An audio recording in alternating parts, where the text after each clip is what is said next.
to episode 108 of 15K plus random movie reviews, the podcast where we take a random movie from Metacritic's all-time movie list. This is Colin.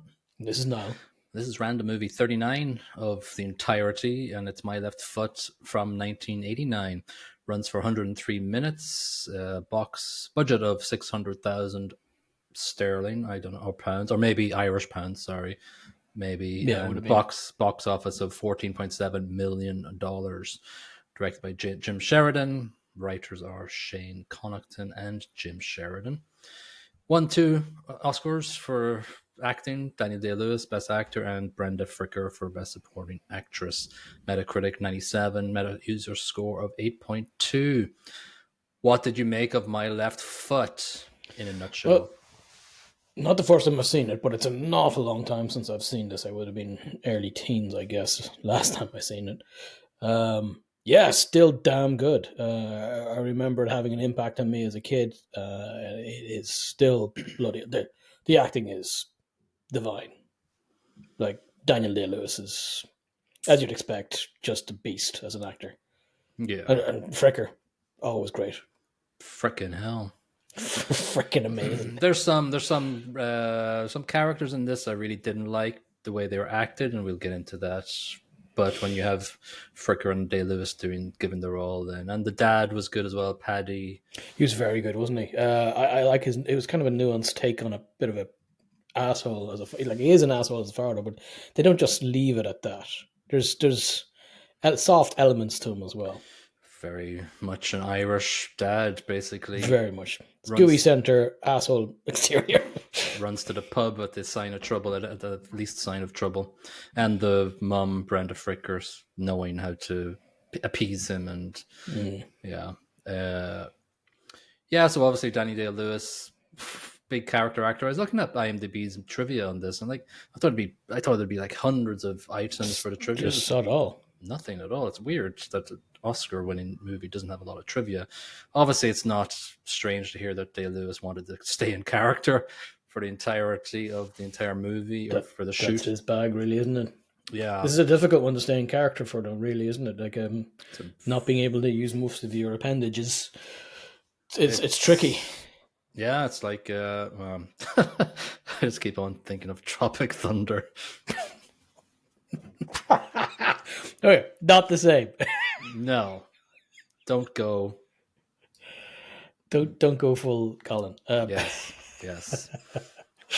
Don't go full. Yeah. Well, we were talking very quickly before we came on air. Like, this came out in 1989. I was in primary school at the time, and Christy Brown, because we were kids, became a euphemism for being mentally challenged, and it was heard on the playground, it was heard on in the classrooms. We obviously, as stupid Irish kids in the 80s, were just taking it on the surface level and going, oh, well, that's how these people make noises, and it's very funny. Looking back, the type of abuse that was dished out on the playground was awful when you think about it back with modern eyes. Yeah.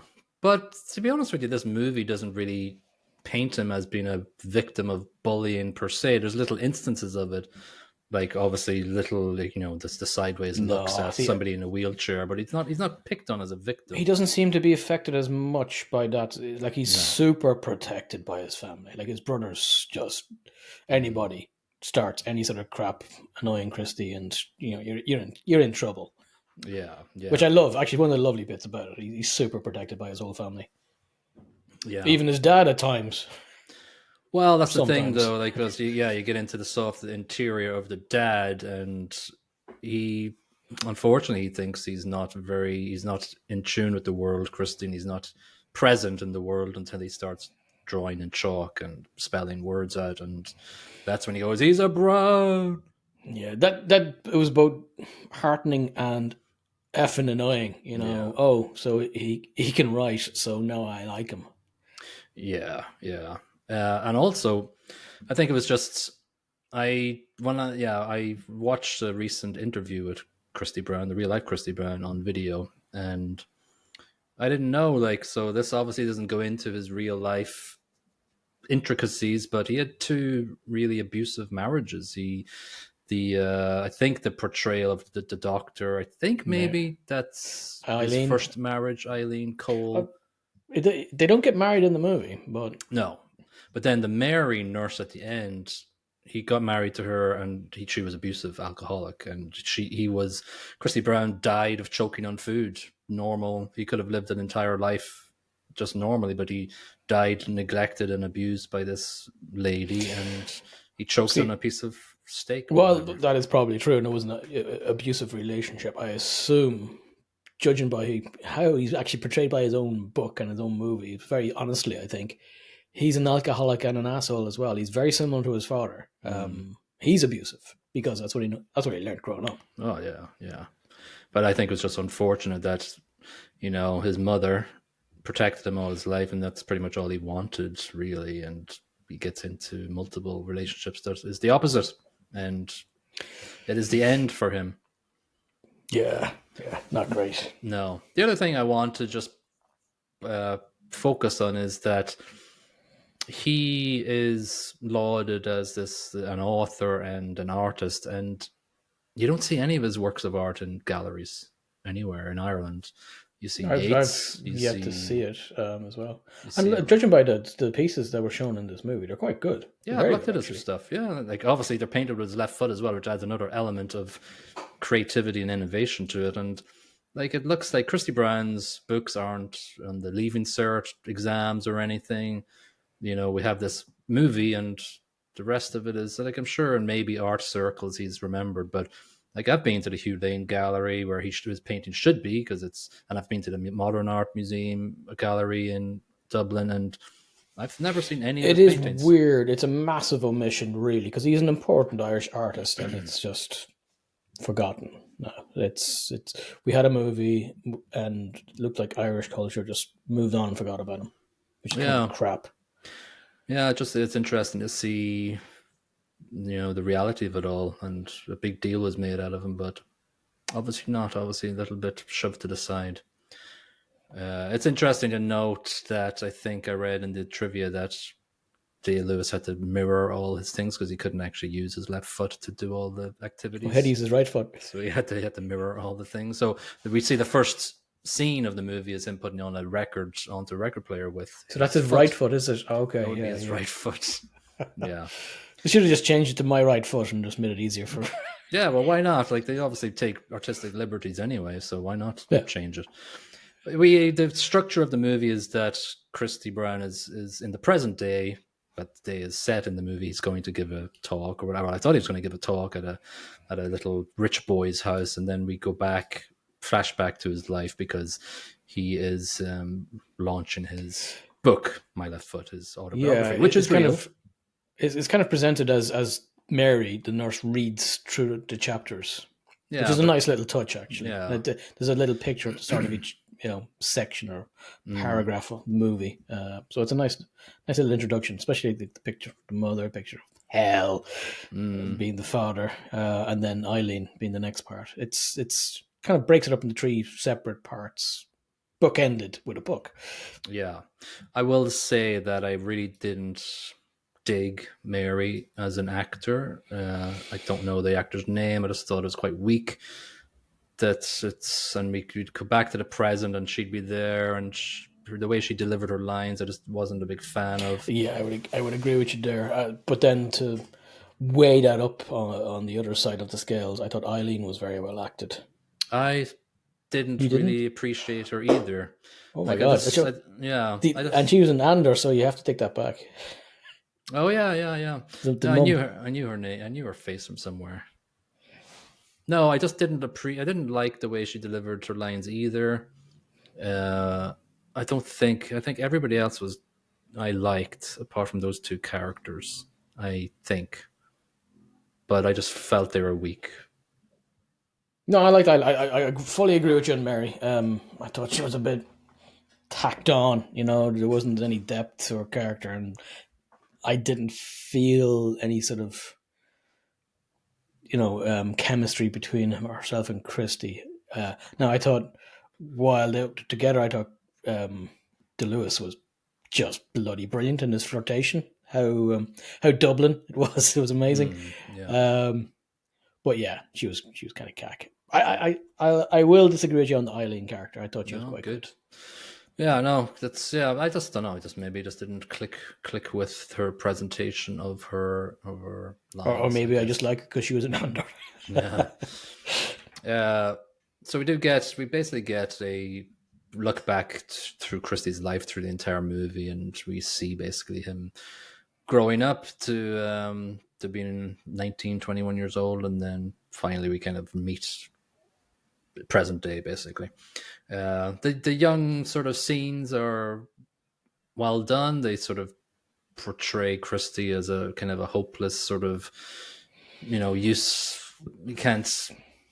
Yeah, he's just under. What's the word? I guess I don't know. He's sitting he's like a Harry Potter. He's sitting. He's under the stairs. Yeah. And he doesn't have a place at the dinner table. He doesn't have a wheelchair. He doesn't. And have he any can't sort communicate, which is the hardest part of it, I would imagine. Yeah. I thought the chap who played him, Hugh O'Connor, did a. Was it Hugh O'Connor? Let me re-Google that. Yeah, Hugh O'Connor. I thought he did a great job. Absolutely really great good job. Yeah, really good. Like physical acting, really. It looks bloody tough to do. Yeah, big time. Yeah, we have like a sort of obviously Mrs. Brown is constantly pregnant because that's what we did Irish back in the 50s and 60s. Families were like, 6 to a bed, which we see feet to head in the beds. But we get some sort of backstory. Like Mrs. Brown is basically his entire support chain and framework, and literally a support, carrying him up the stairs, sweating, pregnant, and she unfortunately falls down the stairs. And Christy, she was one tough lady, though, wasn't she? Yeah. The amount she took on before she had Christy. Yeah, she never bends or breaks. No. Until she's pregnant and falling downstairs. Yeah, that's what makes her just fall for that one moment. But she's fine, and the neighbors, you can see the neighbors just they all blame Christy, giving out about Christy, as we say in Ireland. So calls them a moron, and he's sitting there against the lamppost, and they're all just circled around him talking about him as if he's not there. That's the grim part of it. Like, he's what, 12-ish, 10, 12, I don't know. And he's he understands absolutely everything, and there they are talking about him like he's a goldfish. It's horrific. And this neighbor, Magzo, I think her name was, because I had the subtitles on, and she was reading an alphabet book to him like he's a A 1-year-old. is for apple. D is for dunce. D is for dunce, yeah. And she doesn't even mean it with any malice, though, because she's petting his head, and she's like, little fella. It's just, would you like to live with me for a while? Yeah. He's not a dog. No, for sure. Like, we have this first scene of him trying to communicate with Chalk, and his sister's doing a maths problem, and quarter of a quarter, or 25% of a quarter. Yeah. The dad's like, you can't divide a quarter. Yeah, the dad's an ass, I wrote down here, because he's a fucking moron. Because Christy was trying to write something like a fraction or whatever on the 1/16 floor. He's trying to do. He's trying to do that. What's over 1x? You're an idiot. Yeah. So it's sort of, we are building a path here towards Christy being obviously a member of the family, and they get him a cart, and the boys are reading porno, and they put the porno underneath him, and we see a small scene of a priest, and it's like, oh yeah, so we need to get this little 50s, 60s slant of the power. It's important to just church. Glue that in there. It is an important sort of, the church is looking over you. You're going to hell.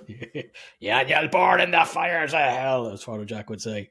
Then he's say, that's another Father Ted one where I can't remember what part of Father Ted that was, when they're all just going. Anyway, the priest is a twat, as they always are portrayed as, just being overly ridiculous in the 50s and 60s, and we all know what happened. I suspect this might have been true, though, because the mum was quite religious, and she would have potentially called in the priest to steer Christy down the right path away from pornography. Well, that's what I was kind of pissed off about this part of the movie, because she must have known he could not have put the porn magazine there. How would he have did he go to the shop? Yeah, exactly. Yeah. No. So I thought it was stupid. Yeah. There's a couple of bits that are stupid. I didn't like the bar scene at the end of the fight after the dads died. That was stupid. that was a bit stupid, and I don't know if Yeah. that happened in real life I either. suspect it happened, but I think it's been comedied up, and I don't think Jim Sheridan should bother with comedy. He's not good at it. He's No. great at absolutely everything else. He's great at drama, comedy, slapstick. No, don't bother. Yeah, we get the point where he finally draws with his left foot on chalk the word mother, and this is when Dad makes it click. All right, he's not a simpleton. He's not mentally He cops challenged. that he's been in there all along, and Jesus, he shows some pride in his son. He's a Brown. Yeah. As I said, this is kind of heartening and annoying at the same time. He should have been a little bit more bloody supportive of his son up to this point, just because he didn't think he wasn't smart. But that's Irish daddies back in the 50s.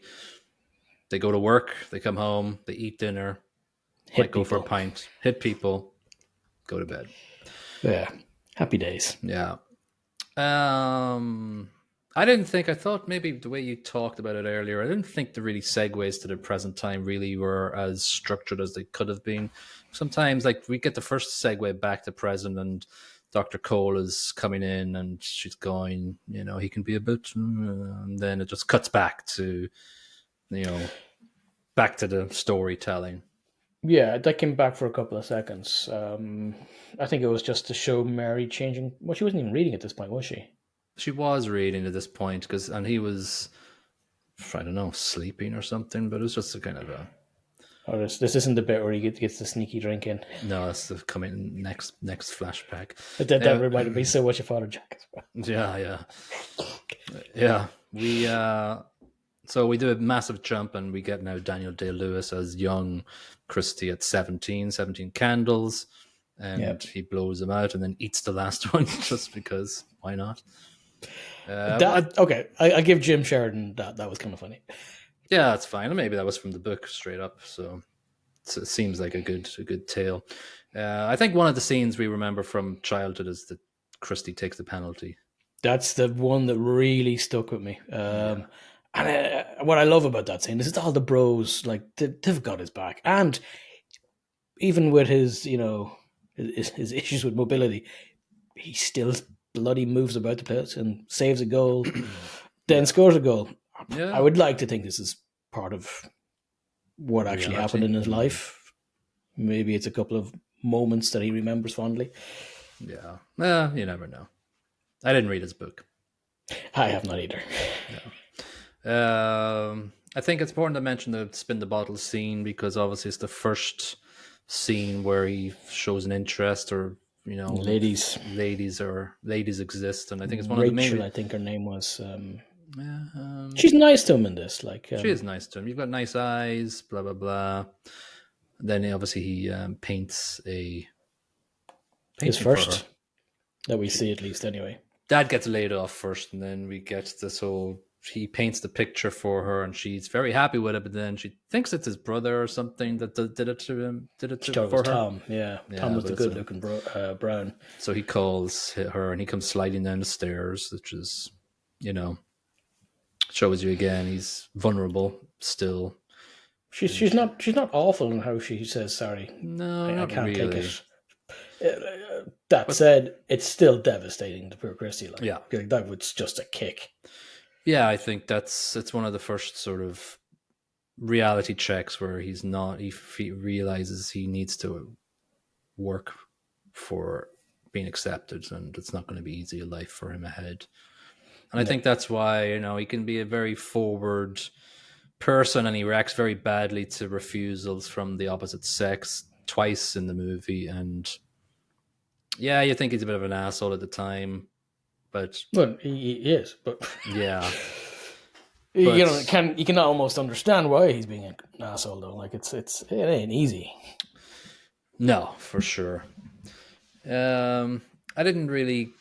I think we see the porridge for dinner scene when Christy mumbles a joke. I don't think we know what he actually says, but I think it's probably there just to show us that he actually has kind of developed this sense of humor. And I love that the entire family can understand what he's saying, apart from the dad, because for years he didn't bother listening to him. Right. Yeah. So I think that's the inside joke thing's kind of nice. Yeah, yeah. You're a fucking idiot. Yeah. So, yeah, the whole coal heist thing, because they're really poor at this stage. Well, they're eating porridge for breakfast, supper, Dinner and tea. dinner and tea and all this. Like, Yeah. So they have a coal heist, and Christie's the architect of the coal heist, maybe. Yeah, and then, but Mum doesn't like it because stealing is a sin. But Dad's like, we're cold. We're using this cold. Yeah, he's very happy about it. I kind of agree with him. We're all freezing to death. Let's use the damn thing. We're not giving it back. No. So we did have this sort of, I don't know, sort of weird out of the blue tense scene where I forgot at the start of the movie she puts money in a tin up the chimney. And then Christy's going a bit, anxious in his This is a very common thing in Irish families back in the day, where the dads would drink the bloody money. So the mum would squirrel away an amount. Yeah. So in this scenario, you're scared that he's going to beat the crap out of her, effectively. Yeah. So we've been cold for the entire few months, and you want to keep this money for Christy's wheelchair.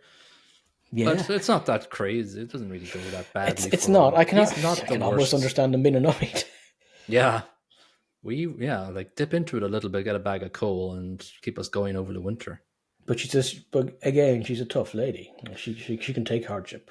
She's knows been doing it all her life. Yeah, she knew that Christy needed the money because he was never going to be able to work for a living in a traditional sense. At the very least, he needs a bloody wheelchair. Yeah. Anyway, I think this is obviously a very typical scene where the daughter comes home and says she's getting married because she's pregnant, and Dad goes nuts, Christy goes nuts, everybody goes nuts, the baby's going nuts, everybody's going nuts. Like Christy is yelling, going, "I'm gonna fucking kill him," because he's slapping the daughter around. I absolutely agree with Christy in this one. Yeah. I'm not sure he can kill his dad now, but he wants to, very much so. Yeah. So after that sort of hectic scene and then like the sister is like going, I have to leave now, look after Ma. So it's this constant. I think he had more of a sort of a complicated relationship with the women in his life. Like the sister always was more accepting of him than the brothers were, but I think she had more. Sister was more like Mother Light, if you will. Mother Light. Less calories. Cadet instead of Coca-Cola, Cadet Cola. Cavern Cola. Shit. Yeah. Sorry. In joke for Irish people. Yeah. Majority of our listeners are in America, so sorry. But it's closely followed by Ireland. Yes, Cavern Cola and Cadet Cola are very cheap bad knockoffs of Coca-Cola. Yeah. And then you've got Dunstores Cola back in the day. Oh, God. Don't. No.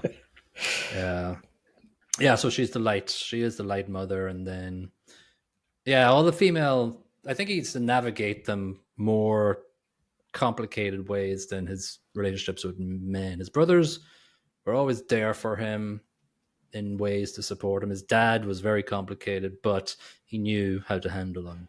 The interactions that he has with his dad they're very straightforward. Few and far between, yeah. And they're few and far between. Yeah. I think the only time like he showed any sort of support to him publicly would be carrying him into the pub. He's a Brown. What took you so long? Yeah, again, but that is a Brown thing. It just showed all of his interactions happen in the pub. All of his emotion happened in the pub. He never showed it outside that. So it was very Irish. That's the way it is. Yeah, for sure. People, when I was a barman, like men would come in, not very talkative. A few pints later, they're a different person. They open up and they talk about everything. And then they come in the next night and it's rinse and repeat. It's like getting blood from a stone and then a couple of pints, yoinks. I'm the life of the party. That's the Irish genetics. I'm drunk right now. Yeah. I'm not. I can't do this podcast sober. All right, we have one flash forward to the present day, and this is when he's doing the Powers whiskey with a straw and sort of just this Give me a relationship light. with give me a light. I need a fucking light. Yeah, so like I don't. There's not a lot of time given between Mary, the nurse that's looking after him, when he's waiting to go out to do a speech. There's not enough time together during the movie for this. But it's Christy, though, because he latches on to the female relationship and wants to have something It's quickly. It's 100% straight away. Yeah. I do like in this scene, though, that it shows his chancer personality. He's quite appealing. He's a he's a good rogue character. Yeah, he's a rogue. He's a cad. Yeah, he's a cad. Yeah. I mean, it's like he's looking for a mother figure. Like, what's that? Oedipus, the Greek. Yeah, not something I like the concept of all that much. Freudian stuff. Very Freudian. But isn't that what, that's something that can't be ignored, though. Well, I think his relationship with his mother was so strong, though. I think that's something that he always chased. That feeling of comfort that the mum provided. Yeah. Like she was always there for him. Yeah. And, without her, his life would have been shit at the start. Oh, yeah. Because she just went to bat for him and she was so bloody strong. So I think that's very important in his relationship with ladies later on in life. Mm-hmm. Well, talking about relationships with ladies, we flash back to he's 19 and he gets a wheelchair and we meet Dr. Eileen Cole. She mentions a clinic that she has and he goes, but it's full of kids and he's not very comfortable. Yeah, he's not happy there. I'm like, I get it. They're all like 7 and 8 and he's basically a young man. And the clinic is shot in a way where it's very close up. Like he looks around and there's like a boy very close up looking at him. Then there's a girl over the other side getting twisted and turned. And he's getting twisted and turned. And it's like, I'm not a boy. I need to go home. I'm not a child. And so he's at home locking himself in, and Dr. Eileen Cole comes to it and he goes, "Fuck off." And she goes, "I can teach you how to say fuck off more clearly." And he laughs about Great motivation, especially for Christy Brown, who loves that word. That's the type of humor, though, he liked. He liked that sort of straight to the point. And not only is that humorous, but I fully believe that that's kind of what would have happened. Yeah. What motivates Christy Brown is being able to corset people properly. Yeah. Yeah. So she says, "Listen, I'll train you at home." And so we have quite a little bit of a montage of him being trained, like using his lungs to blow bubbles and being given a Hamlet book. And so he just jumps on board quoting Hamlet a lot. Yeah. And he's in love. And the mum goes, he's in love with Eileen. And the dad's like, sure, if it gets him better, sure, what's the harm? And the mum's like, yeah, like I think she says it. Is it her that says, you hear him upstairs, and the dad's going, I'm fucking getting annoyed of it. Shakespeare all day, to be or not to be. And she's worried for a different reason. She doesn't. She sounds like hope. Yeah, there's too much hope in it. She says because that's a weird sentiment, isn't it? I think she's kind of worried that she's kind of losing him a little bit, and his dependence on her is kind of waning a bit. Yes. That's my guess on it anyway, because hope is probably a good thing to hear in your son's voice. Yeah, but also I think she's a realist and knows that it's not. Oh, it's going to come crashing down. Yeah, when Eileen says, nah. Which we find out soon in the next scene-ish. So she has a link to an exhibition. So he can have an exhibition. He's been painting. We see him doing painting throughout this entire sort of thing. It's not made a big deal out of, but we just see him doing it a lot. And then, it's one of the reasons, though. It's kind of sad in a way. But the only reason he got into the institute and got Eileen's attention was his paintings. So had he not been an excellent painter, perhaps he would never have, got that level of care. It's really crap. Yeah. So yeah, so he has the exhibition and he's drinking it up. He's turned into this fully fledged alco. But the exhibition itself goes great, and everybody there loves the work they're looking at, and he has a great time. And I thought she was with him by then because she was like hanging over him, hand around him, arm around him in the exhibition. It's like, oh, we've jumped ahead a bit and they're together now, but obviously not because the restaurant scene is fucking awkward. Yeah, I actually like this scene a lot. I like how he loses it. And how Daniel Day-Lewis acts it is just the intensity in the stare when he hears, "Oh yeah, I hope you like Peter. Oh, that's great because we're getting married," and his face just goes, staring daggers. It's just amazing. And then the way he says, "Congratulations, hope you have a nice life," whatever. He basically resorts back to his old speaking style for that to make everything awkward and publicly. Everything looking towards the table at them, and it's very well done. And he's demanding that the waiter stays and pours whiskey over and over again. And the pours keep on getting bigger. It's like the last one he gets is like up to the top of the rim. Oh god, here's a half liter. Go on. Okay. That's just like, And then it's like it ends up in a sort of a comedic way where he just bites onto the tablecloth because the guy's like, "I'm going to wheel you out of here. Wheel out the cripple. Wheel out the cripple." And he just stops. Would be comedic if it wasn't so insanely awkward. Yeah. But I don't like the way the actress that plays Dr. Eileen Cole, she's just there, like she's like side looking at the chair, and then she's like crying, but it's not really. I didn't really like the performance. It just took me out of it for a bit. Thankfully, Day-Lewis is a good actor, so he just steals the scene anyway. He is stunking. I actually liked Peter in this one though. He's basically, feck it, you're getting wheeled out. Right. Yeah, what else could he do?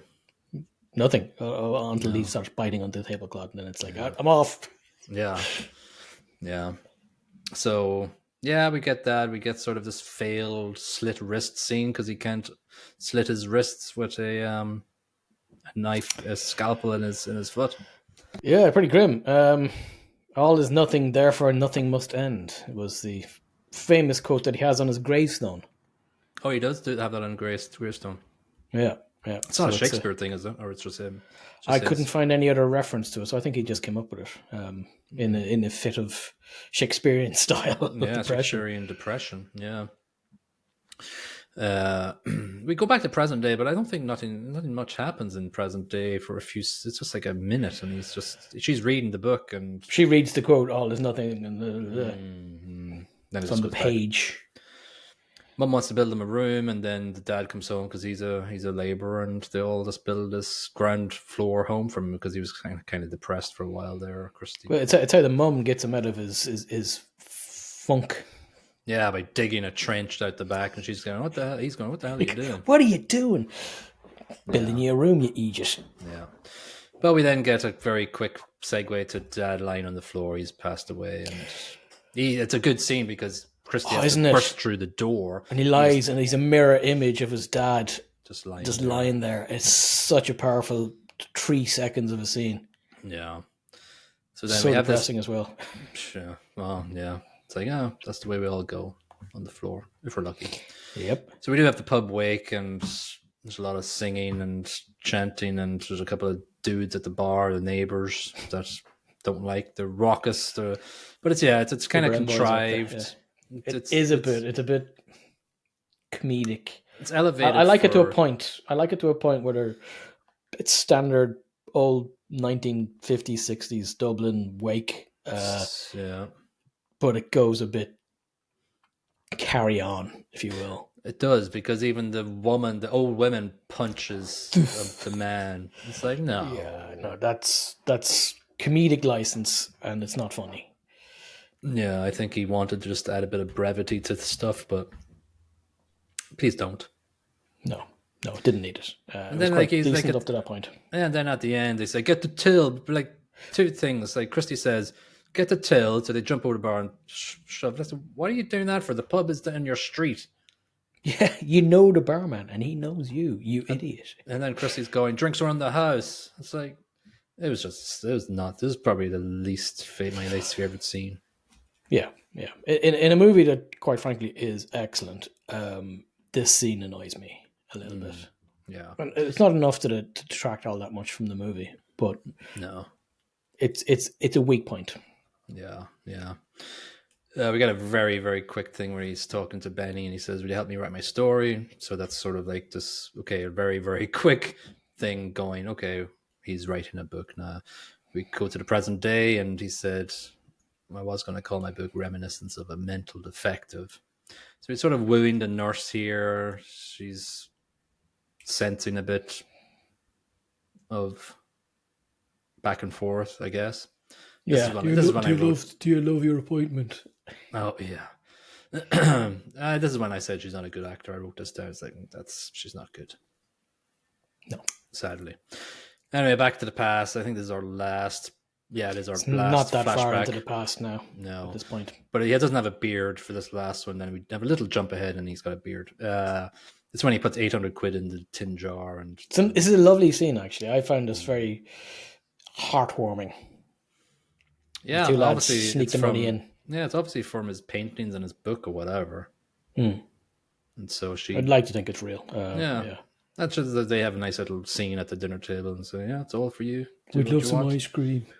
Buy a dessert or buy a dress and shoes for yourself. I wonder what she did buy with it, actually. Load of crack cocaine. Crystal meth. Speed.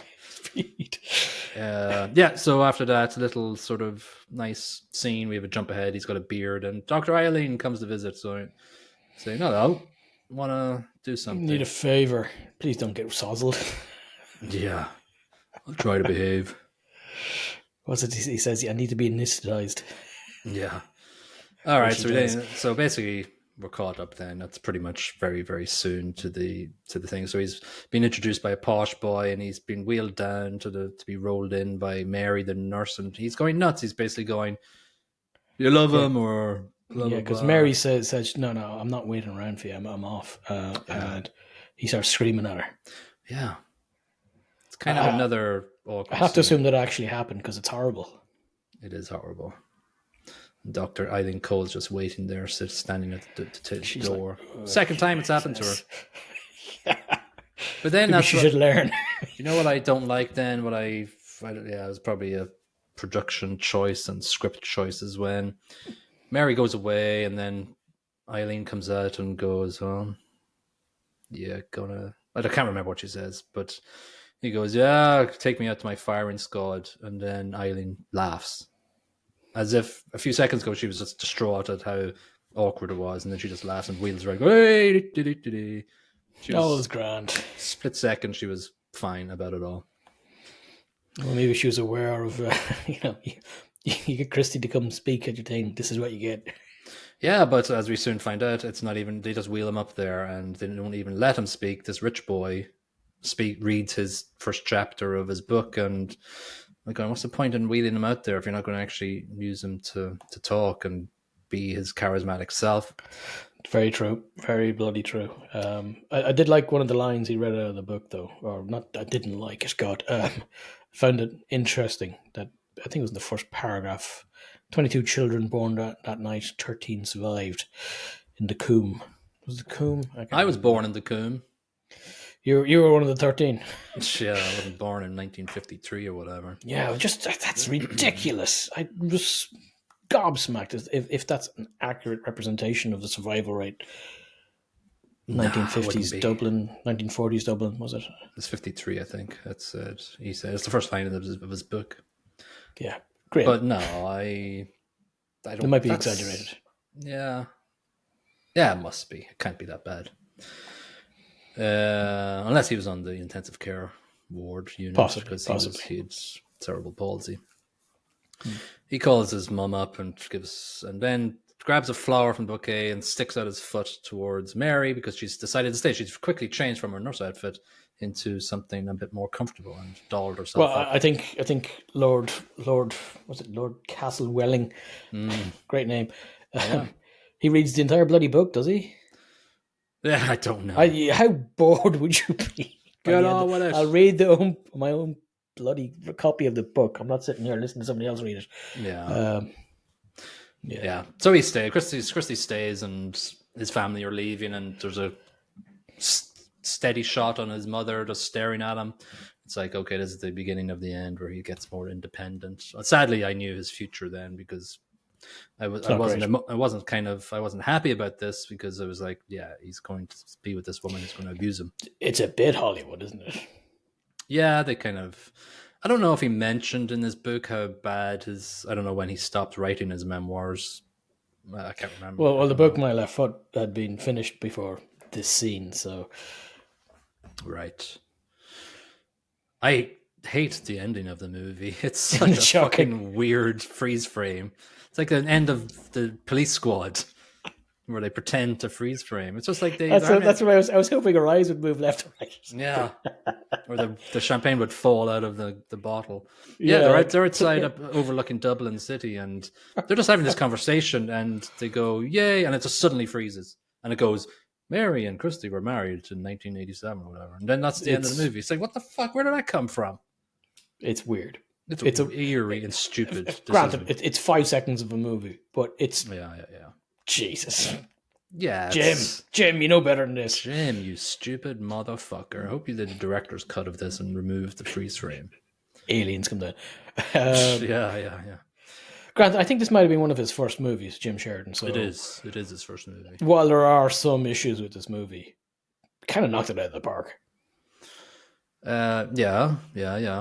I don't think I liked it as much as you. I think a couple of the just the portrayals, it didn't hit me that well, and I just found it uncomfortable to watch the young actor play the young Christy Brown. I just thought it's kind of uncomfortable. I think that's the point, though, isn't it? Oh yeah, it is. But I just felt like I think Daniel Day-Lewis broke ribs, being hunched over like that for the entire going shoot. Down the stairs and stuff. Yeah. It's not. But that's because Daniel watch. Day's a lunatic. Yes, he is. Method to his madness. Mega method. Yeah. So I haven't rated it yet, so please go ahead. Neither have I. I thought we'd have a nice little natter about it and then I'd cogitate on the numbers while we discussed. Let's think about the plot then, right? It's a memoir about a very unique character. It's an interesting story. There's no question about that. Yeah, nothing crazy, but I wish I don't know. It went into his challenges.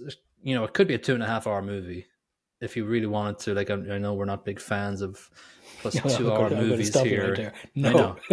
No, but if you really want to get into it, like, let's get into his painting process. Let's get into writing his memoirs. Let's get into more character building, relationships. I like what you're saying there. I would have liked to see a lot more of the art, the process, that stuff of it. You know, he is an artist, and I know this movie is just about his life, but. Yeah, I'm kind of interested in the art as well and how he came up with his style and all that jazz. The movie doesn't really touch on it.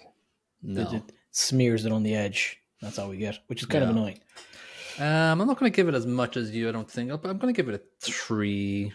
Just, it's good, but could be better. I think it's a surface level. If I read his book as well, I'd probably mark it lower, because depends on how good the book is. Yeah. I'm going to go a little bit higher. I go 3.75. I like that the story is mostly real and feels real and dirty and smelly and depressing at times. There are issues, absolutely, but it's an interesting story. And I like the whole Dublin-ness of it all. Dublin in the rare old times.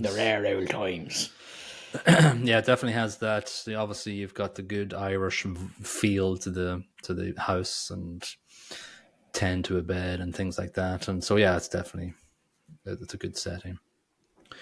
Acting, I'm trying to. Obviously, Daniel Day-Lewis plays a person with cerebral palsy. He's in my head. I'm not putting numbers in your mind, but he's kind of like a 5 out of 5 in this, like close to. Everybody else, Fricker's fucking great, but yeah, there are issues elsewhere in the acting. I will admit that. It feels bad if I give it 3.75, but that's what I'm going to give. Oh, Sorry. you prick. Yeah, I know. I'm going to ignore the questionable acting in some of the support actors, and I'm going to go 4.5. Yeah, I'm being an Daniel asshole. Day, monster. Brenda Fricker, mwah. She plays perfectly the character of his mother. And the dad, an interesting character and an asshole, portrayed very well. True. This So guy, those three main actors, really good. that actor died the same year this was released. Ray McNally. Yeah, that's him. He was also in the Mission, Yeah, he's playing in quite a bit. a man of the cloth. He was an absolute asshole in that as well. Well, aren't all men of the cloth the same? I'm not saying nothing. Yeah. I wasn't a big fan of the soundtrack. There was a lot of low key, emotional, instrumental music, and it wasn't good. I just thought it was very weak. And I read that some guy said, "Oh, if you do this, I'll do it for free soundtrack or something." I can't remember. Some dude, and he did it, and was like, "Yeah, that's about right." I'm giving 1.5 for soundtrack. I didn't appreciate it. I'll give it 2.25. I'll give it a little bit of love. Yeah, it's kind of forgettable, isn't it? Yeah. There's nothing that jumps out at me that's interesting sound wise. Yeah. Eh. Yeah. Yeah, we can move on. Production, altogether, as a nutshell, it's a well-produced movie with lots of great choices. I think the way they tell the story with the flashbacks is quite good. It could be a bit more stronger in the present day scenes. But having said that, the old school Dublin scenes are just well done. It feels like Tenement Dublin.